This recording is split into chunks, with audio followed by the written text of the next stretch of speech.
네, 반갑습니다. 오늘 제가 이 예배실로 들어올 때 성도님 한 분께서 원고 잘 챙겼냐 하시더라고요. 그래서 잘 챙겼습니다. 제가 오늘은 교회 와서 프린트했습니다. 예, 미리 다 편집을 하고 오늘 말씀을 전하도록 하겠습니다.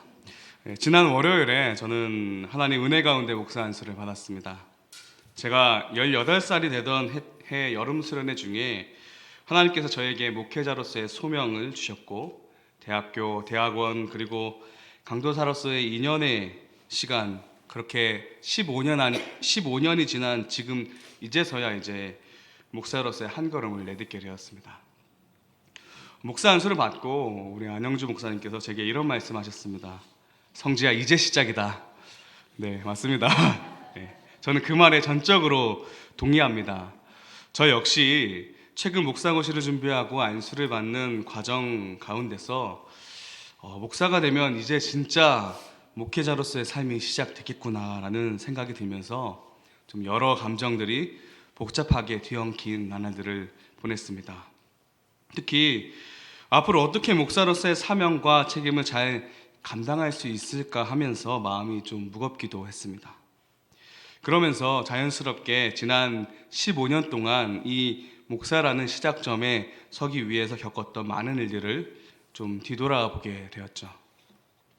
사실 제가 이 목사라는 출발점에 서는 것도 결코 쉽지는 않았습니다. 이번에 치렀던 목사고시, 또 그 이전에 대학교 입학, 또 졸업, 또 대학원 입학, 또 학년 진급 시험까지 뭐 그렇게 통과해야 할 시험이 많았는지, 제가 처음에 신학을 시작하려고 마음먹었을 때 그렇게 시험이 많은지 몰랐거든요. 참 쉽지 않았습니다. 그리고 한번 떨어지면 1년을 기다려야 한다라는 그런 부담감도 있었고, 또 사역 중에 제가 시험에 떨어지면 혹시나 제가 사역하는 교회 성도님들이 시험 드실까봐 그런 시시콜콜한 걱정들도 많았었습니다. 그런데 사실 제가 목사가 되기 위해서 참 가장 쉽지 않았던 것은 따로 있었습니다. 바로 결혼이죠. 지금이야 제가 이렇게 결혼도 하고 목사 안수도 받았으니까 편하게 말씀드리지만, 저는 진짜 결혼 못해서 목사 안수를 못 받게 되면 어떠나 이렇게 걱정을 많이 했었습니다. 그래서 진짜 참 많이 발버둥 쳤던 것 같습니다. 사실 오늘 본문에서 히스기야 왕을 보면서 저는 결혼의 문제와 이 이스라엘의 왕이라는 문제를 비교할 수 없겠지만 그때 고통스러워했던 제 모습이 많이 생각났습니다. 오늘 본문 열왕기하 20장 1절은 그때의 히스기야가 병들어 죽게 되매로 시작합니다. 이 그때라는 말이 좀 모호하긴 하지만 본문 6절에서 내가 내 날에 15년을 더할 것이며 라는 말을 통해서 이때가 언제인지 대략적으로 알 수 있습니다. 왜냐하면 역대하 29장의 1절을 보면 히스기야가 25세의 왕위에 올라서 예루살렘에서 29년 동안 다스렸다라고 기록하고 있기 때문이죠. 그러니까 29년에서 15년을 빼면 14년이죠. 그러니까 오늘 본문이 말하고 있는 이 히스기야가 통치한 지 14년이 되던 해, 곧 주전 701년이 바로 이 그때입니다. 그런데 이 히스기야 통치 14년에 무슨 일이 있었냐고 하면 바로 강대군 아수르가 남유다를 침략합니다. 히스기야는 강대국 아수르 앞에서 나름 최선을 다합니다. 사람을 보내서 좀 어떻게 해달라고 목숨을 구걸하기도 하고, 아수르가 요구한 막대한 금액의 상납금을 어떻게든 준비해서 바치기도 하였습니다.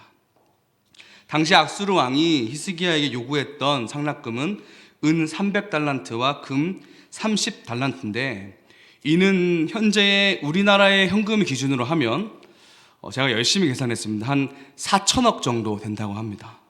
어마어마하죠. 히스기야는 이를 감당하기 위해서 성전과 왕국에 있는 모든 은을 갖다 바치고 성전 문과 기둥에 입힌 금들까지 다 벗겨서 아수르에게 바쳤다고 성경은 기록합니다. 그러나 그렇게 바쳐서 모면했던 그 위기는 잠깐뿐이었죠. 아수르는 2차 침공을 가하며 히스기야를 다시금 압박합니다. 히스기야는 이에 또 다른 강대국이었던 애굽을 의지해서 위기를 모면해 보려고도 하였습니다. 그러나 애굽 역시 그를 보호해주지 못하였습니다. 그리고 오늘 본문을 보면 심지어 히스기야가 이제 병들어 죽게 되었다는 것을 알 수 있죠. 오늘 본문 1절을 다시 한번 살펴보겠습니다. 우리 함께 읽어볼까요? 시작. 그때에 히스기야가 병들어 죽게 되매 아모스의 아들 선지자 이사야가 그에게 나와서 그에게 이르되 여호와의 말씀이 너를 집을 정리하라 내가 죽고 살지 못하리라 하셨나이다. 본문 1절을 통해 알 수 있는 것은 히스기야에게 찾아왔던 이 병이 단순한 병이 아니라 히스기야의 죄에 대한 하나님의 징벌이라는 것을 알 수 있습니다. 같은 사건을 다룬 이사야 38장 17절을 보면 히스기야가 자기 스스로 내 모든 죄를 주의 등 뒤에 던졌나이다 라고 고백한 것을 보면 이 사실을 우리는 더 분명하게 알 수 있습니다. 그렇다면 히스기야의 죄는 무엇일까요? 바로 하나님을 전적으로 신뢰하며 의지하지 못한 죄입니다. 히스기야는 아수르라는 위기를 모면하기 위해서 하나님을 의지하는 것이 아니라 도리어 하나님의 집인 그 성전의 금을 긁어다가 아수르에게 내어주었습니다. 하나님께서 분명하게 이사야를 통해서 애굽을 의지하지 말라고 이사야 31장 1절에도 말씀하셨음에도 불구하고 그는 애굽을 의지하였습니다. 그런데 이러한 모습들을 살펴볼 때에 그 모습이 바로 제 모습 같았습니다. 하나님께서 저를 목회자로 불러주셨음에도 불구하고 저는 이 결혼의 문제를 해결하기 위해서 온갖 인간적인 방법들을 의지하였었습니다. 기도와 간구를 우선시하며 하나님께 나아오는 것이 아니라 어떻게든 결혼 한번 해보겠다고 소개팅도 많이 나가고, 지금은 좀 이렇게 살이 쪘지만 그때는 운동도 열심히 하고 옷도 막 사입고 외적인 것을 가꾸는데 힘을 쏟기도 하였습니다. 그러나 번번이 실패했죠. 참 많은 감정들과 시간들을 흘려보냈습니다. 주변에 우리 김샘 목사님처럼 먼저 결혼한 친구들과 또 동생들을 보면서 정말로 점점 제 피가 말라가는 것만 같았습니다. 예. 제가 대학교 다닐 때 인기가 없지는 않았었거든요. 예. 돌이켜보면 참 어리석은 나날들이었죠. 그러다가 어느 날 하나님께서 제게 은혜를 베풀어 주셨습니다. 한 사람을 소개받게 되었죠. 네, 지금 바로 저희 아내입니다. 사실 그때 이상하게도 평소와는 다르게 제 지인이 제 아내를 소개시켜 준다고 했을 때 그냥 소개를 받는 게 아니라 한 달을 기도했습니다. 네, 원래 그러지 않았습니다. 원래는 넙죽넙죽 잘 받았었는데 한 달을 기도했습니다. 이렇게 기도했죠. 하나님, 이번에 하나님께서 확신을 제게 주시지 않으면 제가 소개 안 받겠습니다 라고 이렇게 기도했습니다. 오늘 본문 8절에서 히스기야가 이사야를 통해 자신의 병이 낫고 성전으로 올라가는 것에 대한 징표를 막 하나님께 구했던 것처럼 저도 하나님께 막 때를 썼었습니다. 그렇게 한 달을 기도하니까 하나님께서 확신을 주시더군요. 제 마음속에 이번에 소개받으면 정말 결혼하겠구나라는 그런 확신이 생겼습니다. 그때는 이게 근자감인가 뭔지가 몰랐는데 계속 되짚어 보니까 그게 확신이었더라고요. 그래서 저는 솔직히 소개받고 나면 금방 결혼할 줄 알았습니다. 일사천리로 정말 막힘없이 일이 진행될 거라 생각했죠. 그런데 실상은 그렇지 못했습니다. 결혼까지 가는 길이 정말 쉽지 않았습니다. 소개받고 얼마 안 돼서 제가 부산에서 어디로 왔습니까? 여기 하나드림 교회로 하나님께서 보내셨잖아요. 그때 막 소개받은 지 한 2달밖에 안 됐을 때였거든요. 이제 막 서로에 대해서 알아가고 있는데 부산을 떠나 여기 죽전으로 오는 것을 결정하는 것은 제게 참 어려운 일이었습니다. 실제로 이렇게 떨어져서 연애 생활할 때 참 쉽지 않은 일들도 많았습니다. 그러나 믿음이 흔들릴 때마다 하나님께서 제게 요구하셨던 것은 하나님을 향한 신뢰였습니다. 오늘 본문을 보면 히스기야도 마찬가지였습니다. 하나님께서 히스기야에게 아수르로부터 구원할 것이다 라고 약속하셨지만 아수르는 2차 침공을 감행했습니다. 학자들에 따르면 오늘 본문이 19장 뒤에 위치한 20장이지만 맥락상 압수르의 1차 침공과 2차 침공 그 사이에 일어난 이야기라고 주장합니다. 그러니까 오히려 20장은 19장 이전의 이야기라는 것이죠. 조금 더 살펴보면 20장의 내용은 아까 언급하였듯이 주전 701년의 내용들인데 19장 37절에 사내립이 죽는 것에 대한 역사적인 기록을 살펴보면 주전 681년이니 20년 정도의 시간의 차이가 있다는 것을 알 수 있죠. 즉 20장에서 하나님께서 히스기야에게 아수르의 침략에서부터의 구원을 말씀하셨지만 그 일이 성취되기까지는 조금 시간이 걸렸다는 것을 볼 수 있습니다. 그러니까 우리는 이를 통해서 오늘 본문의 내용 그 이후에 아수르의 2차 침공이 발발하는 것을 확인할 수 있습니다. 그런데 이 아수르의 2차 침공의 내용들을 살펴보면 참 여러모로 히스기야를 괴롭게 하는 일들이 많았습니다. 아수르의 왕은 랍사게라고 하는 사람을 보내서 히스기야와 하나님을 계속해서 조롱하는 말들을 쏟아냈습니다. 성경에 보면 그 한 면을 살펴볼 수 있는데요. 열왕기하 18장 29절 말씀인데 제가 읽어보도록 하겠습니다. 내가 어찌 여호와의 뜻이 아니고야 이제 이곳을 멸하러 올라왔겠느냐. 여호와께서 전에 내게 이르시기를 이 땅으로 올라와서 쳐서 멸하라 하셨는지라 하는지라. 사실 하나님께서는 이 랍사게에게 명령하신 적이 없습니다. 그런데 지금 랍사게는 지금 이 대군을 이끌고 너희를 멸하는 것이 하나님 뜻이니 순순히 항복하라라고 참 듣기만 해도 불쾌해지는 말들을 쏟아내고 있죠. 또한 히스기야 왕 입장에서는 이러한 말들은 참 마음이 무너지는 말이었겠죠. 하나님께서 남유다의 구원을 약속하셨는데 그 징표까지 보여주셨는데 왜 이런 모욕과 창피를 내가 당해야 하냐라고 하면서 신세 한탄할 만한 그런 일들입니다. 사실 히스기야의 이러한 마음들이 작년 이맘때 저의 마음이었습니다. 작년 5월 31일 혹시 기억하십니까? 작년 5월 31일은 여순장반 개강 첫 모임이 있었던 날입니다. 기억하시죠? 그날 첫 모임을 가지고 저희가 7층에 가서 막 맛있게 음식을 해서 재밌게 먹었었죠. 얼마나 화기애애했는지 모릅니다. 그런 사실 저는 그때 편히 웃을 수 없었습니다. 왜냐하면 그 전날에 아내가 제게 이별을 통보했기 때문이죠. 네. 저는 정말 그날 그 말을 듣고 하늘이 무너지는 것 같았습니다. 그때 당시 저는 당연히 결혼할 줄 알고 집도 마련하고 냉장고, 세탁기, 침대, 소파 다 샀거든요. 저는 이별의 소식을 듣고 나는 이제 결혼 못하겠구나 라는 생각과 함께 그래, 목회의 길도 나의 길이 아닌가 보다 라고 생각했습니다. 왜냐하면 저는 너무나도 분명한 확신을 가지고 시작했거든요. 그때 당시에 제가 또 나의 해방일지라는 드라마를 봤었거든요. 그래서 제가 그래, 그 구씨 아저씨처럼 시골에 가서 목수일 좀 배워가지고 그냥 조용히 살아야겠다라는 생각도 했습니다. 제가 이런 이야기를 하면 무슨 그렇게까지 생각하냐 이해되지도 않고 그런 마음이겠지만 그때 저는 정말 진심이었습니다. 그렇게 한참을 하나님을 원망하고 또 신세 한탄 속에 참 눈물 아니는 제가 눈물을 펑펑 흘리고 있었는데 갑자기 마음 한켠에서 한 찬양의 가사들이 흘러나왔습니다. 전부여 의지 없어서 손 들고 옵니다. 주 나를 박대하시면 나 어디 가리까. 그 다음이 중요합니다.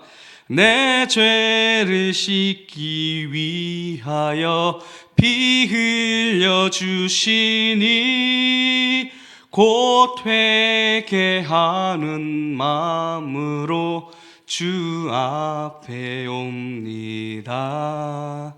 네, 제가 참 아까도 말했던 눈물이 없는 사람인데 그날 정말 많이 울었습니다. 1시간 넘게 이 찬양을 혼자서 틀어놓고 저는 회개하기 시작했습니다. 이런 마음이 들더군요.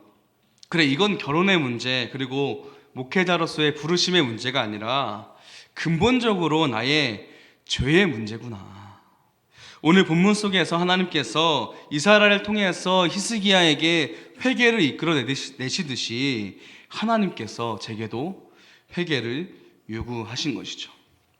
그때 제 마음속에 주신 제 회개의 모습이 어떠했냐? 제 자신이 예수 그리스도의 그 십자가 보혈로 제사함 받은 것, 그거 하나만으로 만족하지 못했던 모습을 계속 하나님께서는 회개하게 하셨습니다. 네, 죄에서의 구원, 그거 하나면이면 충분한데 저는 자꾸 다른 것들을 바랬던 것이죠. 좋은 인맥을 바라고, 좋은 집을 바라고, 좋은 아내를 바라고, 하나님께 자꾸 또 다른 것을 요구했었습니다. 저는 그날 그렇게 한참을 회개하다가 잠들었습니다. 그리고 다음날 새벽에 교회에 나와서 또 기도하는데 하나님께서 이러한 말씀을 제게 주셨습니다. 창세기 22장 12절 말씀 중에 한 부분인데 제가 읽어보겠습니다. 내가 내 아들 내 독자까지로 내게 아끼지 아니하였으니 내가 이제야 내 하나님을 경외하는 줄을 아노라. 아멘. 저는 그제서야 지금 제게 벌어질 일들을 헤아릴 수 있었습니다. 이 말씀은 제게 이렇게 들렸습니다. 성지야, 너는 너의 가장 소중한 것을 내게 바칠 수 있니? 라는 질문으로 말입니다. 저는 그 새벽에 하나님께 제 결혼도 목회자로서의 길도 다 주님께 맡기겠다라는 고백을 하게 되었습니다. 그러니까 한결 마음이 괜찮아지더군요. 사실 그 전날에 그렇게 이별 통보받고 저가 진짜 모질게 전화번호도 다 지우고 메시지도 다 지우고 사진도 다 지우고 막 그랬었는데 그날 밤에 제 아내에게 다시 전화가 오더라고요. 그리고 다시 만남을 이어가게 되고 6월에 제 아내가 제게 프로포즈를 먼저 하게 되었습니다. 그리고 결혼도 하고 지금까지 행복한 나날들을 보내고 있습니다. 물론 저 역시 프로포즈를 했습니다. 네. 사실 지난 월요일 목사 안수를 받기까지 그 과정 중에 참 고민이 많았었습니다. 이제 목사가 되는데 어떻게 해야 하나 참 마음도 막막했습니다. 그때 다시 저는 이 목사 안수 과정 중에 최대 난제였던 이 결혼의 과정을 떠올렸습니다. 결국 저의 고민의 해답은 무엇입니까? 오직 주님을 신뢰하는 마음으로 회개의 자리로 나아가고 기도와 간구로 주님께 내 삶을 맡겨드리며 순간순간 찾아오는 그 모든 어려움 가운데서도 인내하고 견뎌내는 것, 그것이 결국에 답이었습니다. 그 외에 답이 없다는 것을 이번에 목사 안수를 받으며 다시 한번 깨달았습니다. 그리고 제 마음속에 겸손과 충성, 이 두 단어를 새겨보았습니다. 제가 카톡에도 원래 상태 메시지 잘 안 하는데 이번에 겸손과 충성이라는 단어를 한번 적어보았습니다. 말씀을 좀 정리해보고자 합니다. 사랑하는 성도 여러분, 사실 오늘 설교를 준비하면서 제가 많은 갈등이 있었습니다. 제가 중고등부에서는 그 설교 중에 제 삶의 이야기를 많이 하지만 대부분은 이제 제 군대 얘기였고 그랬는데 수요 설교 중에는 제가 딱히 제 이야기를 하지 않았었거든요. 그래서 조금 이러한 말들을 한다는 것이 조금 부끄럽기도 하고 망설여지는 마음도 있었습니다. 그래서 제가 처음에 제 이야기를 설교를 썼다가 몇 번을 지우고 다른 그냥 이 본문을 가지고 썼다가 얼마나 많이 지웠는지 모릅니다. 그런데 결국에는 그래, 이번에는 좀 나의 삶을 나눠보자라는 생각이 들어서 이렇게 좀 저의 이야기를 하게 되었습니다. 사랑하는 성도 여러분, 사실 성도 여러분께서도 저의 이야기가 그리 낯설게 느껴지지는 않을 것입니다. 하나님께서는 저뿐만 아니라 우리 성도님들의 삶 가운데 개입하셔서 각각의 방법으로 우리에게 믿음을 더하시고 회개의 자리로 이끄시는 분이시기 때문입니다. 그렇다면 사랑하는 성도 여러분, 오늘 다시 한번 제가 하나님께 저를 이끄셨던 일들을 떠올렸던 것처럼 성도 여러분께서도 각자의 믿음을 요구하셨던 회개의 자료로 이끄셨던 일들을 떠올리며 마음에 새겨보길 원합니다. 우리의 삶 가운데서 하나님 말을 신뢰하며 우리의 모든 삶을 하나님께 맡겨드립시다. 때때로 우리의 연약함으로 하나님을 등질 때 하나님께서는 항상 우리를 회개의 자리로 이끄실 것입니다. 우리 오직 예수 그리스도의 십자가 보혈 그 영원한 표대만을 바라보며 이 좁은 길을 함께 걸어가는 모든 우리 하나님교회 성도 여러분 되시기를 주의 이름으로 소원합니다. 우리 이를 기억하며 함께 찬양하겠습니다.